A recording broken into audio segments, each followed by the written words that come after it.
যখন আমরা কাউকে প্রচণ্ড ভালোবাসি আর তাকে জীবনসঙ্গী করে পাওয়ার তীব্র ইচ্ছা থাকে, বাট ইচ্ছে থাকার পরেও যখন তাদেরকে আমরা পাই না, তারপরে যে ঠিক যে কষ্টটা, সেই কষ্টটা বোধহয় কারোর সাথে শেয়ার করা যায় না। কিছু কষ্ট হয় যেগুলো জাস্ট মুখ বুজে সহ্য করে যেতে হয়, সেটা আজীবনকাল। বুক ফাটলে মুখ ফোটে না, মুখ ফুটে বলা যায় না সেই ব্যর্থতা কাউকে। সেই ব্যর্থতা আজীবনকাল নিজের বহন করতে হয়, আর নিজের ব্যর্থতা হিসেবে ধরে নিতে হয়। তারপর একটা সময় পর সব কিছু ঠিক হয়ে যায় কি জানি না, তবে একটা অভ্যেসে দাঁড়িয়ে যায়। বলে না, মানুষ অভ্যেসের দাস।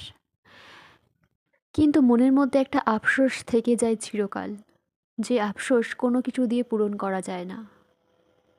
তারপর একটা সময় পর মনও হয়তো বুঝে যায় যে তাকে পাওয়া আর সম্ভব নয়। অনেস্টলি বলছি, কেউ কাউকে কোনোদিনও ভুলে যায় না, বাট ভুলে থাকার ভান করে শুধু।